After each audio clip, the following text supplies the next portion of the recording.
Welcome to Molson Canadian Leafs Game Day. I'm Danielle. This is Scott Willis. We'll get to Henny and Bob in just a second, but Scott, this homestand has been coming fast and furiously. We picked up 4 out of a possible 6 points, and none of these games have disappointed in terms of an entertainment factor. Thursday against the San Jose Sharks went to shootout. Saturday against Vancouver Canucks went to shootout. I feel like we have a part to play in all of this because we always stand in the same spot in the corner at the end of the game, and that's where the game has been won. Yeah, definitely. Danielle, Emmanuel, and Scott Willis are the reason why the Leafs are winners of 2 in a row. Maybe it's the Austin Matthews and Tyler Bozak shootout goals, but hey, it's probably us sitting in that corner. I mean, we started off the Saturday game saying to ourselves, this atmosphere is dead in here. I don't know, whenever the West Coast fans come into the ACC, they bring some sort of kind of like cool energy. So it was a little bit of a dead atmosphere for the first 2 periods. And then going into the third period, you're like, I just don't think that the boys have them. And then what a move, what a pass by Morgan Riley. Very Erik Karlsson-esque to tip it to Bozak, who puts it away to make it 2-2. And that was game on. And you knew from that moment on that the Leafs were going to win this game. And after the game, it was such a beautiful moment where the Maple Leafs had a bunch of kids from the Children's Wish Foundation come down to the locker room. So this was an opportunity where every single player on the Maple Leafs donated 2 of their personal tickets to both children and their families so that they could watch the game here at Air Canada Centre and then meet the players after. So it was awesome. Very nice touch. But like you said, the games come fast and furious. We got to focus on Columbus tonight. Columbus is a very good team. They beat us earlier in the season. So it's a little bit of a revenge game. Seth Jones was flying that night. For more on tonight's game, we throw it down to Henny and Bob.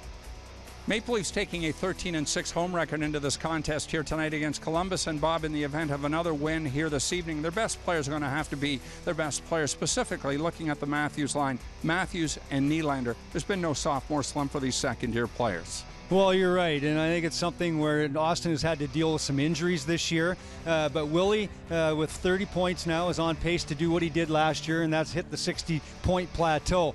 But this is a line where you're going to be counted upon this last half of the year to be dominant, and I think they expect that out of each other, and they look forward to the challenge here in this last half of the season to help propel the Maple Leafs up the standings. They're a point back of the Boston Bruins for second in the Atlantic. They're going to try to reel in the Tampa Bay Lightning. I don't know if that's possible, but they're going to give it their best shot, and this line wants to be dominant, and I think it's going to be a lot of fun watching. Willie with 9 points in his last 9 games. Austin with 7 in his last 7, both ahead of last season's pace in terms of points as well. Let's hear from Austin Matthews. I mean, I think that game the other night when we're down two goals and we come back, definitely gives a good confidence, and it's definitely a game you feel pretty good about yourself leaving. So that game definitely brings up the morale, I guess, in the locker room, but you know, we still got another job to do tonight, and another big game against a really good team. Well, I think starting on time is the number 1 thing in the National Hockey League. A team that scores first, obviously, and plays well first has a better chance of winning. Number 2, I think you got to be heavy. You got to spend time in the offensive zone. You can't be one and done. So in other words, you get the puck to the net, you got to find a way to get it back and stay in there and spend some time. It doesn't necessarily mean you're going to score, but sure momentum, and it keeps you out of your own zone. So those would be 2 priorities. Here is the projected lineup for the Toronto Maple Leafs here tonight. No changes up front. There will be a change on the blue line as Connor Carrick comes out. Andreas Borgman goes back in. He'll pair up on the 3rd pairing with Roman Polak, and on the 2nd pairing, Travis Dermott gets a promotion. He'll side up alongside that of Jake Gardiner. Dermott, a left-handed shot, will play on the right side here tonight.